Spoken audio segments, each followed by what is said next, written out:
तो आज आप लोग सीखेंगे संधि।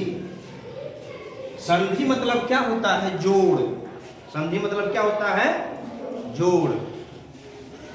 जैसे दो रस्सी रहता है, रस्सी को आप बांधते हैं तो जुट जाता है ना जी, जुटता है ना। छोटा वाला रस्सी है, उसको बांध करके हम लंबा कर देते हैं तो काम आने लायक, जब हमको लंबा रस्सी चाहिए तो छोटे छोटे रस्सी को हम क्या करते हैं? जोड़ देते हैं और काम कर लेते हैं। तो उसी प्रकार से संधि मतलब होता है जोड़। ठीक है। अब यहाँ देखिए, इसमें रस्सी का जोड़ नहीं है, इसमें वर्णों का जोड़ है। किसका जोड़ है? वर्ण। वर्ण तो जानते हैं, स्वर वर्ण और व्यंजन वर्ण होते हैं। तो आइए सीखते हैं कि वर्णों का जोड़ कैसे होता है। संधि किसे कहते हैं, इसको लिखना है। सभी विद्यार्थी बढ़िया तरीका से लिख लीजिएगा। दो वर्णों के मेल से जो विकार उत्पन्न होता है उसे संधि कहते हैं। क्या कहते हैं उसको?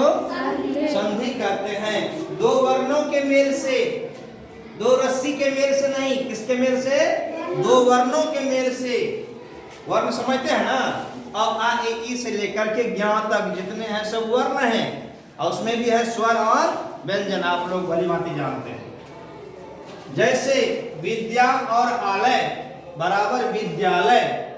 विद्या आ, इसमें आकार का मात्रा है ना जी, इसमें आ वर्ण है। क्या है? आ, स्वर वर्ण है। और इधर भी देखिए, होता क्या है? संधि विच्छेद में क्या होता है? जैसे एक शब्द इधर है, दूसरा शब्द इधर है, तो पहले शब्द का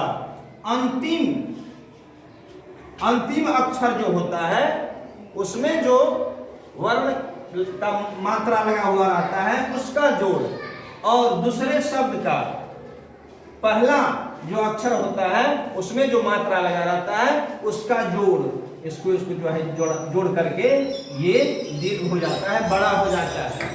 जैसे देखिए, विद्या जोड़ आलय बराबर विद्यालय, इसमें आ और आ मिल करके आ हो गया है। और हम जानते हैं कि अ मिल करके आ होता है, आ मिल करके आ ही होता है, आ मिल करके आ ही होता है, याद रखिएगा। उसके बाद है महा जोड़ ईश। अब देखिए, महा, इसमें आ है और इसका पहला अक्षर क्या है? दीर्घई है ना जी। इसका अंतिम वाला ह में आकार का मात्रा है, और इसका पहला वाला लेंगे, इसमें क्या है? दीर्घई है। इसका अंतिम वाला आ और इसका पहला वाला ई, दीर्घ ई, तो दोनों मिलकर के हो जाता है ए। और ई मिलकर के क्या होता है? ए होता है। आ ई मिलकर के क्या होता है? ए होता है। ठीक है ना जी, ये याद रखिएगा। तो इस प्रकार संधि के बारे में समझ गए। अब संधि के कितने भेद होते हैं इसके बारे में समझते हैं। संधि के 3 भेद होते हैं: स्वर संधि, व्यंजन संधि और विसर्ग संधि। स्वर संधि, बोलिए क्या क्या है? स्वर संधि और विसर्ग संधि। तो स्वर संधि किसे कहते हैं? अब देखिए, स्वर संधि बहुत स्पष्ट है। जब कहा जाएगा कि स्वर संधि के बारे में हमको लिखना है, तो स्वर संधि में केवल स्वर का ही मेल होगा। किसका होगा? स्वर का ही मेल होगा। यानी स्वर वर्ण के साथ स्वर वर्ण के मेल से जो विकार उत्पन्न होता है उसे स्वर संधि कहते हैं। क्या कहते हैं? स्वर वर्ण के साथ, यानी पहला वाला जो शब्द होगा उसका अंतिम अक्षर जो होगा उसमें स्वर वर्ण होगा। ठीक है ना जी। और दूसरा वाला जो शब्द होगा उसका जो पहला अक्षर होगा वो भी स्वर वर्ण होगा, उसको कहा जाएगा स्वर वर्ण, स्वर संधि। क्या कहा जाएगा? स्वर संधि। स्वर वर्ण के साथ स्वर वर्ण के मेल से जो विकार उत्पन्न होता है उसे स्वर संधि कहते हैं। जैसे देखिए, विद्या जोड़ अर्थी। आप लोग विद्यार्थी हैं ना जी, है ना विद्यार्थी? तो विद्यार्थी का संधि विच्छेद होता है विद्या जोड़ अर्थी। विद्या, इसमें आ है ना जी। अर्थी, इसमें क्या है? ओ है। तो आ और ओ मिलकर के आ ही होता है। क्या होता है? आ ही होता है। तो हो गया विद्यार्थी। क्या हो गया? विद्यार्थी। उसके बाद है गिरी जोड़ इंद्र। गिरी, इसमें देखिए हर्षिकार और हर्षिकार, इसमें हर्षिकार का मात्रा है, इधर भी हर्षई है ना जी। तो हर्षई और हर्षई मिलकर के दीर्घई हो जाता है। क्या हो जाता है? दीर्घई हो जाता है। तो हर्षई और हर्षई मिलकर के दीर्घई हो जाता है। इस प्रकार से हो गया, ये दीर्घई हो गया। यहां देखिए ध्यान से, गिरीन्द्र, गिरीन्द्र में र दीर्घीकार हो गया। क्या हो गया? र दीर्घीकार। क्यों? हर्षई और हर्षई मिलकर के दीर्घ ई हो गया। क्या हो गया? ये र दीर्घीकार गिरीन्द्र। गिरीन्द्र ऐसे लिखा जाएगा। यदि आप गिरीन्द्र लिखते समय इसको हर्षिकार लेकर के लिखेंगे तो गलत हो जाएगा।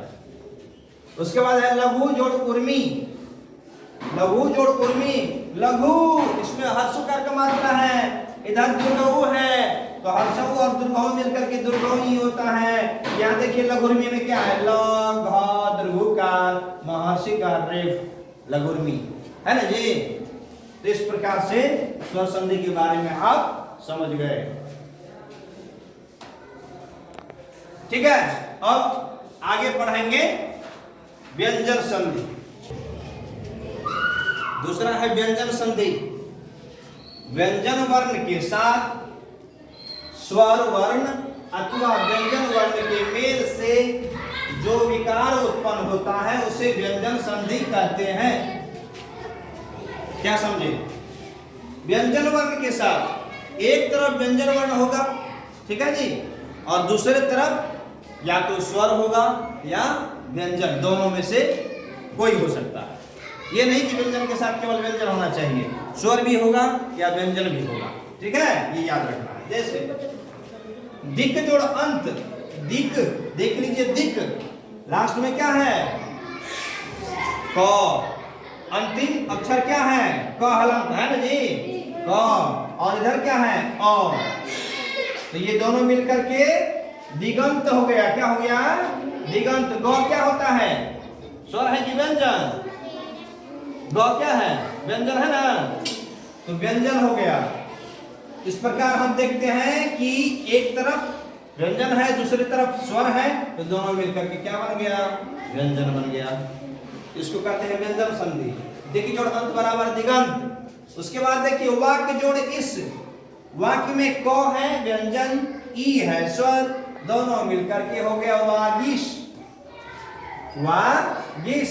दो क्या है? व्यंजन। क्या है? व्यंजन। दिक जोड़ गज बराबर दिग्गज। यहां हम देख रहे हैं क व्यंजन है और गौ क्या है? वो भी व्यंजन है।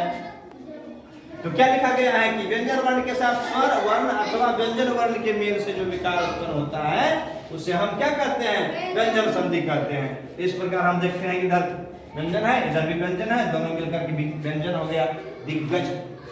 गौ व्यंजन है। ठीक है। तीसरा है विसर्ग संधि। विसर्ग संधि, विसर्ग के साथ स्वर अथवा व्यंजन के मेल से जो विकार उत्पन्न होता है उसे विसर्ग संधि कहते हैं। अब देख लीजिए, एक तरफ विसर्ग होगा और दूसरे तरफ या तो वो स्वर होगा या व्यंजन होगा। ठीक है ना, बहुत आसान है, थोड़ा ध्यान से सुनेंगे तो बहुत जल्दी याद हो जाएगा। निह जोड़ चल बराबर निश्चल। यहां देखिए निह विसर्ग है ना जी, एक तरफ। नियम क्या कह रहा है? परिभाषा क्या कह रहा है कि एक तरफ विसर्ग होना चाहिए। ठीक है। उसके बाद चल, च क्या है? व्यंजन है, तो विसर्ग के साथ च का हुआ तो यहाँ क्या आ गया? तालव श आ गया बीच में। और व्यंजन संधि का जो नियम है आगे जब पढ़ाएंगे तो और पता लगेगा कि तालव श कैसे हुआ। तो निह जोड़ चल बराबर निश्चल। उसके बाद है दूह जोड़ ट। दूह जोड़ ट। दूह में क्या है? विसर्ग है और ट में क्या है? ये व्यंजन है और विसर्ग और व्यंजन का मेल है तो दुष्ट हो गया। क्या हो गया? दुष्ट। यदि कहा जाएगा दुष्ट का संधि निषेध कीजिए तो क्या होगा? दूह जोड़ ट। उसके बाद है निह जोड़ तार। यहाँ विसर्ग है, यहाँ व्यंजन त है, दोनों का मेल होकर क्या हो गया? निस्तार। क्या हो गया? निस्तार। विसर्ग की जगह पर दंत स, आधा दंत स आया है, देख रहे हैं। इस प्रकार की विसर्ग संधि होता है। ठीक है।